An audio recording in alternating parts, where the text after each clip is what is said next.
Hello, I'm Atindra Chaturvedi. In this video, we will take a deep dive into managing image profiles in a vSphere 6.5 deployment.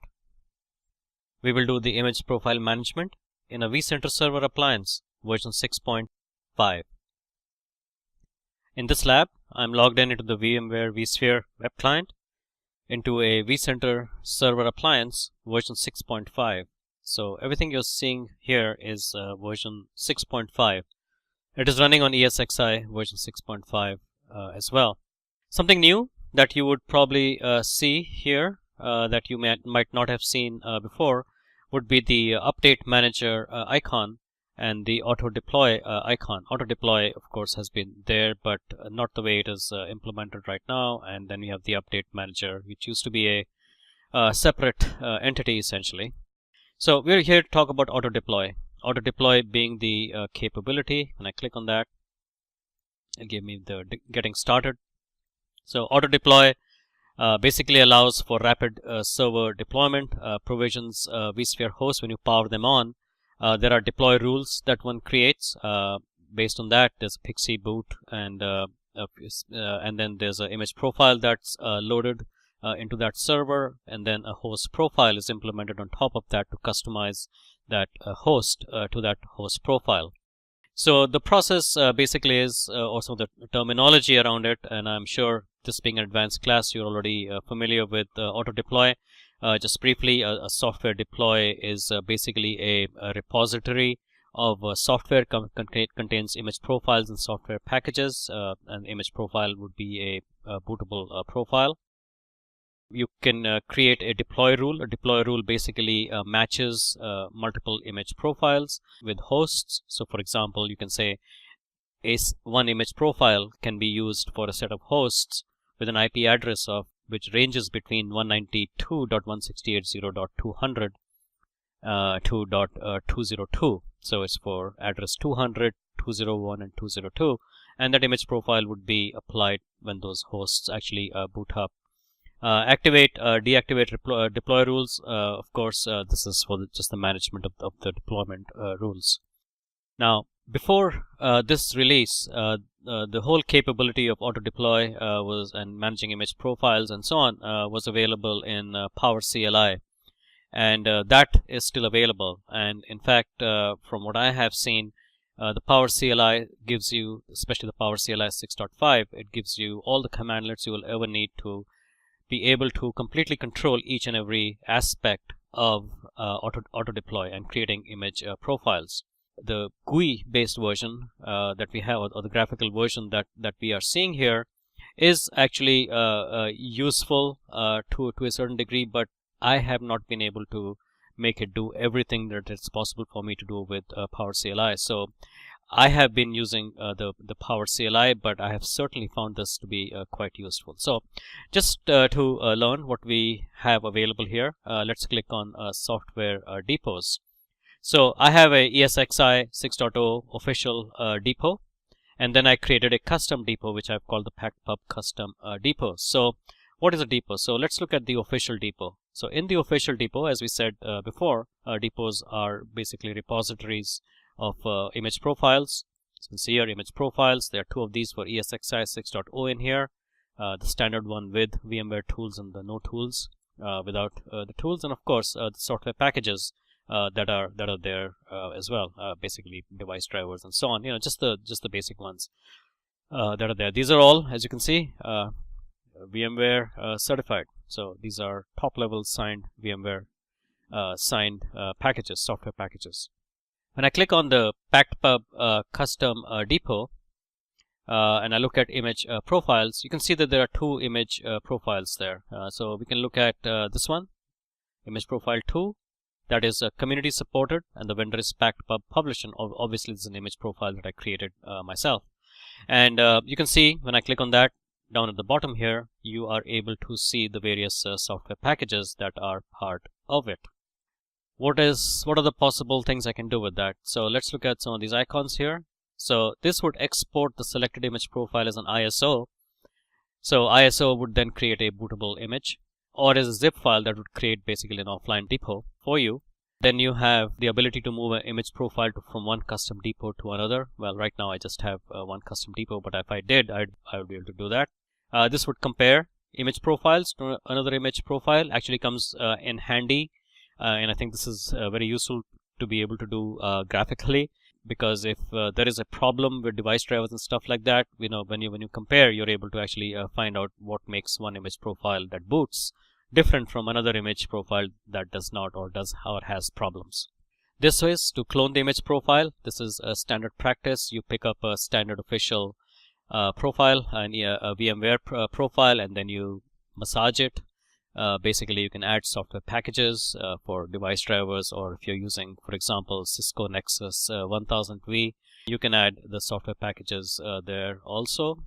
You can, of course, delete it, you can edit it, or you can add a new image profile. So we are going to just quickly take a look at editing image profile settings and software packages. So I could change the name of this. That's possible. So I just call it new. I can change the pack publishing. Let's add the suffix of new. The acceptance level is community supported. As you know, there are 4 of them. I can change it to VMware accepted. And then, of course, I have this whole list of 77 software packages that are that make up that image. I'm going to change, say, remove this one, and I click next, and basically now I have 76, and I click finish, and we're done. It's really very simple. So here we have the new image profile, VMware accepted, vendor is PackPub publishing new. And when I click on this, you will have the packages here, and it'll be missing that package that we just removed from it.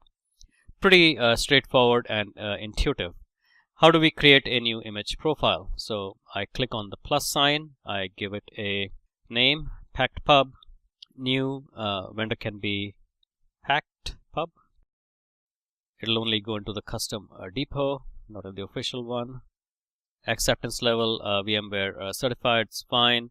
And then this is where the GUI option, it would be nice to have another checkbox here which I select. I can select all of them and then deselect, or some better way of managing this. I have not been able to find one. So let's just pick a few of these.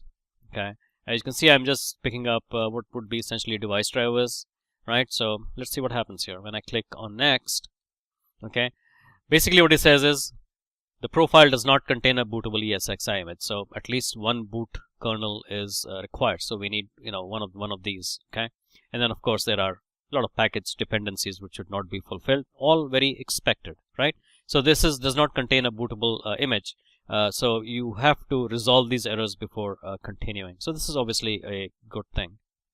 When I go down, you have all these other images available as well. So I'm going to cancel out of that, because that's all there is to it, okay, in terms of creating a new image profile with this graphical user interface.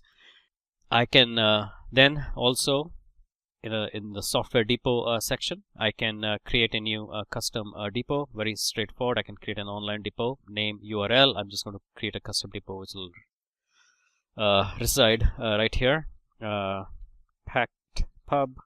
local depot.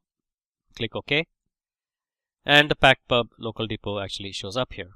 Okay, now when I look at what's in it, when I select it, there's basically nothing in there.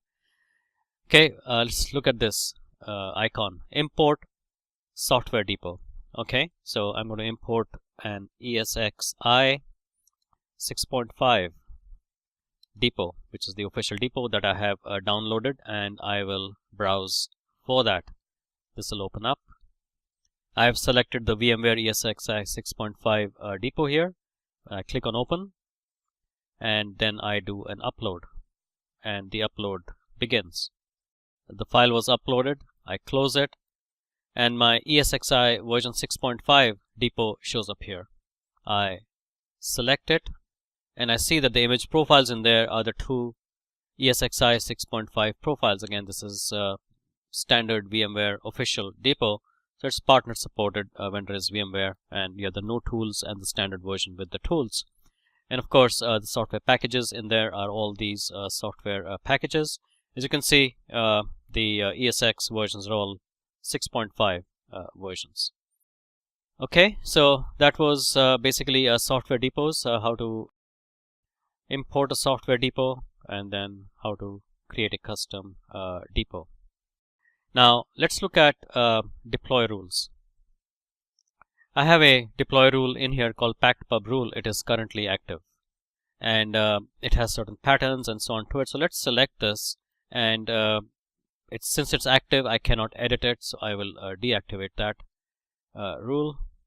And the way you do it is to select it and kind of move it down to the deactivated section, and I click on finish. Now when I click on this I should be able to edit it. And packed pub rule new, I could change the name. I could apply it to all hosts, or I could apply it to hosts that match the following pattern.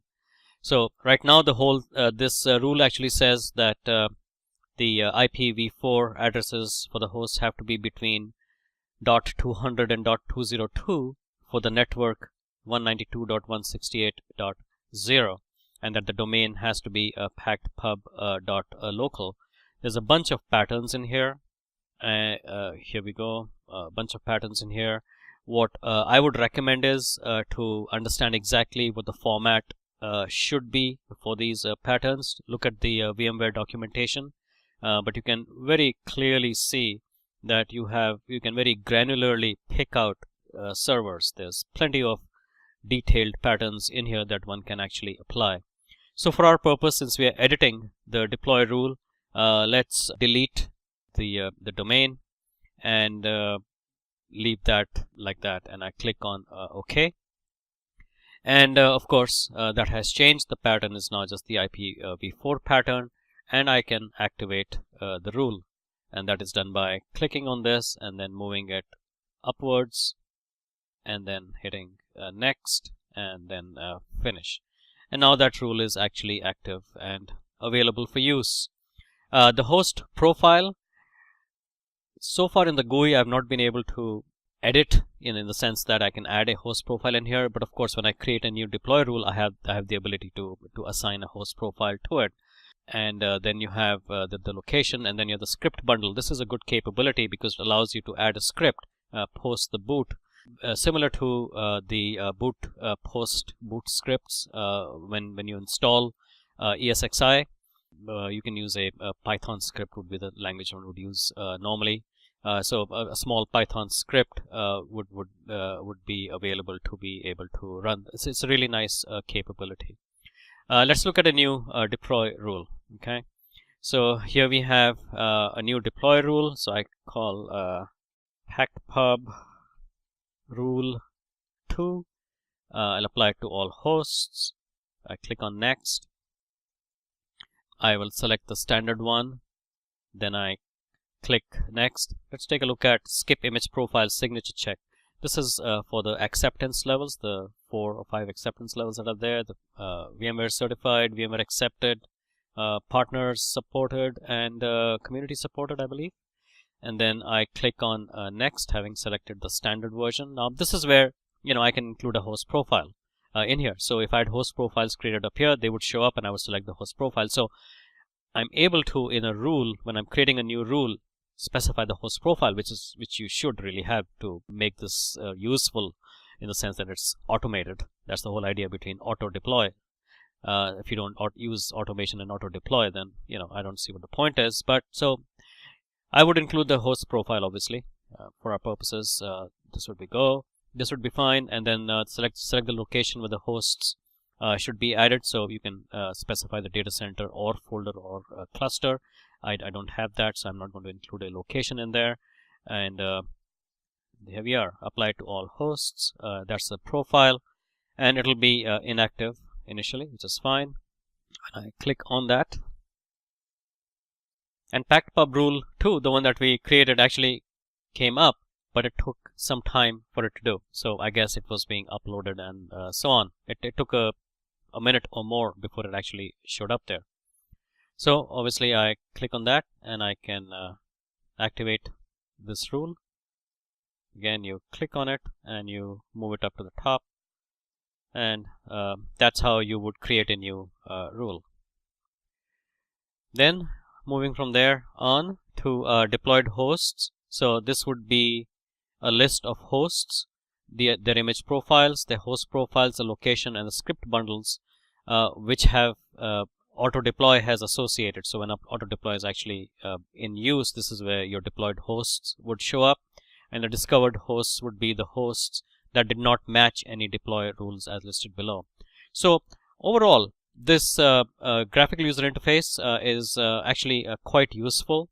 But again, I think to have real granular command over each and every aspect of what you're trying to do, I still think that my own personal opinion is that one would still use Power CLI. It's pretty straightforward to do. But once that's done, and you have your image profile created properly with the proper software packages and things in there from other vendors and so on, that's when you upload it using normal practice. When the image profile is specified in a deploy rule commandlet, then you would have that available in your graphical user interface up here. So it works pretty well. I think there'll be some more changes to this, some more capabilities added, but I think it's almost there. It's very useful the way it is, supplemented a little bit by the Power CLI still, at least in this version 6.5 release. Auto deploy, there's one more thing to consider. If I go into administration and I go into system configuration and look at the services that are running in here, yeah, you can see the image builder service is one, and that's the one that essentially working in conjunction with the auto deploy service that is here, provides us the interface we have just seen in this lab. As you can see, auto deploy, the startup type is manual. That can be changed. So I select that, I go into actions, and I edit the startup type, and I can start it with the vCenter server appliance, or I can, if I click on automatic, this would start it with the vCenter server appliance, or I can leave it manual as I have at this point in time. So I'll cancel out of that. And the same thing would be done for the image builder services as well. At least when I installed it, that's how it came out. And I had to log off and log back on again. And I don't know if it's always the case. At least in my experience, I reboot or restart the vCenter server appliance, so everything is in prime shape. And then everything just worked for me. I had no issues at all. So that's just one aspect that one would need to look out for. So a really useful capability, this auto deploy being available here in the manner that it is, and also the update manager, of course. After looking at image profiles in this video, we will now look at managing the host profiles, which would be used to configure the server after the images have been loaded. So we will look at managing host profiles in a vSphere 6.5 deployment. I look forward to seeing you there.